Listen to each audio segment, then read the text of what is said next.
getting such a big result, given the narrative? No, not at all. No, I mean, I've said it many times. It doesn't.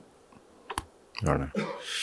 I don't know how else to explain it. It's not. It's not a motivator for me to prove people wrong. It never has been. I find that kind of an empty kind of, I don't know, ambition to try. Because I just think some people will always take a view on something because of, whatever personal feelings they have, or whatever historical context they give to things. So I don't get any sort of satisfaction in proving people wrong. I get satisfaction from achieving things and sharing them with people. That's always been my motivator. So, I'm not everyone's cup of tea. I get that, and that's fair enough. I don't think anyone is. We all have, different sort of views on life and people, and so I think sometimes I certainly think in this role anyway. And I say it to coaches all the time.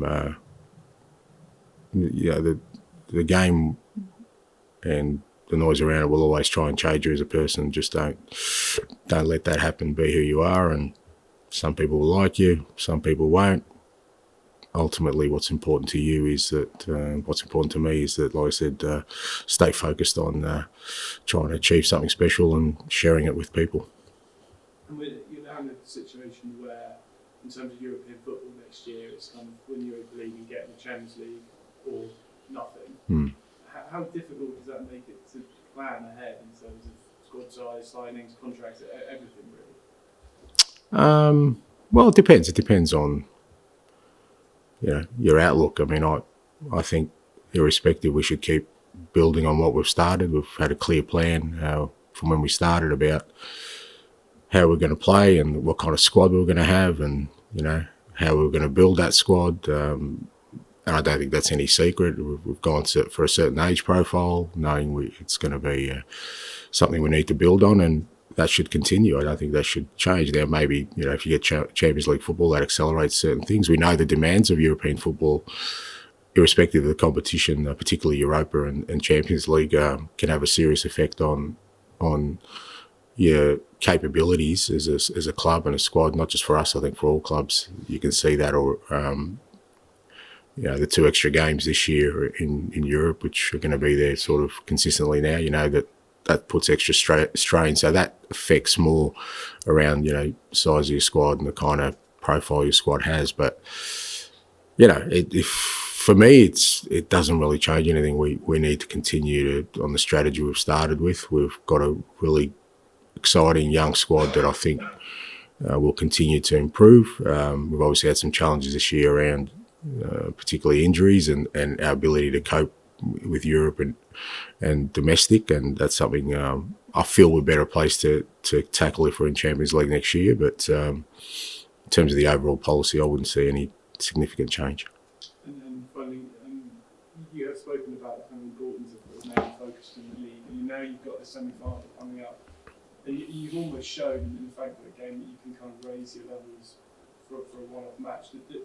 Does it become even more of a challenge now to get the players' heads right for kind of games like Monday night? No, I don't think so. Like I said, I think we know what it's well, part of it is just our ability to kind of manage the squad, and in the past it's been how do we sort of manage having a small squad. Now it's about sort of making changes and not disrupting the fluency of it, because a lot of it is just the way that the players kind of understand each other and the cohesion that you have when you play a certain lineup for continuously, and that's our challenge. I guess we know that the semi-finals in a couple of weeks' time. We've got 2 important games before that. We certainly need to get some game time into some guys between now and then, but also, like I said, hopefully it doesn't disrupt fluency. But we know we're going to have to be at a certain level, particularly like I said, Forest Monday night is going to be a big challenge for us, but a good challenge. Just on that, as you say, it's the best preparation for playing the semi-final is to be on a high and being positive. But you wouldn't, I mean, the players would be human themselves, and they're not thinking about the semi-final. What do you use to? Would you say, look, lads, you've got to play properly, otherwise you won't be playing in the semi-final? How do you get that level you're going to need to match the Forest team on Monday, who have got some big players? Yeah, look, I don't think I don't think it's about that, but the reality is that you need to play it. We saw that in the Wolves game. We played well, but we lacked a little bit of concentration, focus, and we paid the price. Premier League, that irrespective of who you're playing against, that's going to be the case. So players are aware of that. Like I said, for us, it's just about making sure that we use the games we have between now and the semi-final as best preparation. And I think best preparation is to play well, to have everyone in a good physical and sort of mental condition for those games. And the best way to do that is to have a strong performance Monday. It's another way of doing it is to say, look, regardless of the injuries, we're Tottenham and we shouldn't be where we are in the league. You need to think about that. Think about the pride element of not being, just above the relegation zone, for instance. Yeah, but I don't think that's not the case. I don't think players accept where we are. I certainly haven't accepted where we are in the league. We understand that. It's been a disappointing year, and for many, in many respects, and I think there are reasons behind that. But irrespective of those reasons, we should be in a better place. And the players, it's not like the players are happy with where we're at. They haven't been all along, and want to address that. And Monday night's a good chance to do that. Thank you. Hi, I'm not sure if you're a tennis fan, but Billie Jean King once said pressure is a privilege. Do you agree with that sentiment as a Spurs boss? And do you think your players rise to the occasion when they take 3 It depends on sort of how you define pressure. I think a lot of people kind of assume that pressure is something that is a sort of a negative. What you do know in this kind of role is that it's a constant, and you either embrace it or you're kind of never going to be in a space where you're ever going to sort of be at peace with what you do, because pressure is always there, irrespective of where you are. There's, you look at it, if you're in our position, or Tottenham manager is under pressure, all of managers feel that sort of pressure, but there's also a side of it that if you're in this kind of role for any length of time, you enjoy, because the opposite of not having pressure is you're probably not in a job. And I can tell you that is a much worse feeling for anyone who likes this kind of vocation. I love the fact that every game, everything's on edge, that could go one way, could go the other. There's always kind of the unknowns. That's what I love about it. So what others see as pressure, that's the bit I enjoy. That's the bit. That's why I do what I do. I'd hate to think that I ever go to a game of football and not really care about the outcome, or I don't think that exists anyway. I just don't think that world exists where you can just roll up and, like I said, that everyone loves you and there's no pressure and the outcome doesn't matter. I mean, that's just the role. So you accept that as part of the role. I have from day one. I enjoy that part. Like I said, I don't know, I keep forgetting how many years I've been doing this. 27, 28 years. There was only sort of 9, 10 months where I wasn't coaching in between roles, and that was the most unhappiest I've been, and you realise what I miss is this, not this, but what others see as pressure, that competitive unknown that we all strive for. That's what gets the adrenaline. That's why you saw so much joy after the game, because that's what pressure is. That is the opportunity to achieve, and so I just take it as a constant. Do you get that when the chips are down? Do you feel that players share that I think so. It's harder when you're a player and you're younger, because again you kind of, everyone tells you that, you know, that, not tells you, but you know, again the perception is that pressure is a bad thing, or that, you know, you should, you know, but there isn't a comfortable space if you're an elite sportsman. You know, elite sport is about being uncomfortable all the time, and that's part of it as well. But you know, I think I said after the game,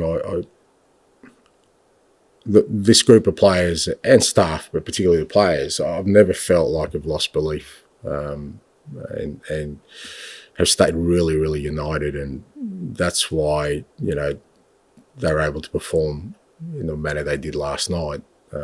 Because we had, you know, the majority of our best players available, but also that through the time that, you know, they weren't available, everyone stuck together, and, you know, and they've earned now the opportunity to play in a semi-final, and you know, hopefully, you know, create something special.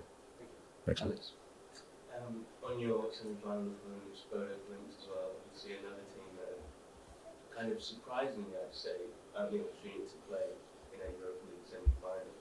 You know, being someone that has coached in kind of smaller leagues in the Premier League before, and perhaps clubs that aren't expected to be in those kind of positions, I guess there's no sense in you kind of overlooking an opponent like Burnley for that kind of thing. No, I don't think it's surprising. I obviously have history with Bodo. We played them when I was at Celtic, and scouted them pretty extensively for that game. And I remember they beat Roma at home with Jose, and I remember Jose speaking about how difficult it was playing there, and I followed them closely, and you've seen their growth. They are very difficult. They've got good talent ID. They've had players who've moved on and done really well. Very consistent, same manager, which always helps. And they've built real belief in their club. So I think they've earned the right to be in the semi-final. It's not like they've had an easy sort of ride through it. They are a very, very difficult opponent away from home. Absolutely. You just have to look at their record. But yeah, the balance of that is that Frankfurt had a pretty good home record as well, just as compelling. So I think you're in the semi-final. I don't think anyone would underestimate any opponent, but I certainly won't. I know them really well, and I know the challenge we're going to have to try and overcome them. And Manchester United, obviously the other club that are in other English club that are in Europe in semi-final. Ruben Amorim said after the game that he'd maybe take the approach of playing the kids in the Premier League games up until now, and that tie against Bilbao.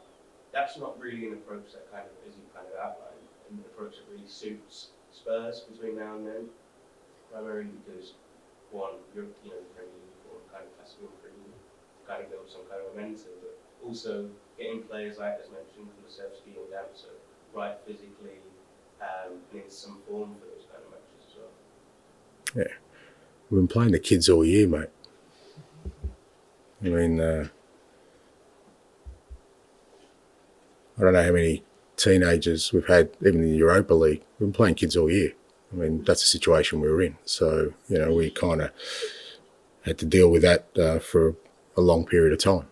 And, you know, you pay a price for that because, but we've also benefited from that because, you know, when you look at guys like Lucas and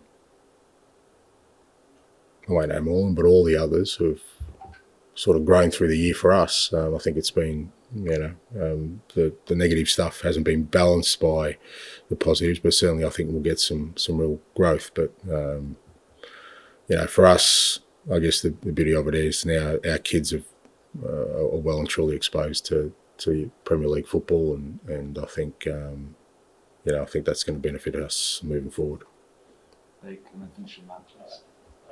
John Gibek from South Korea.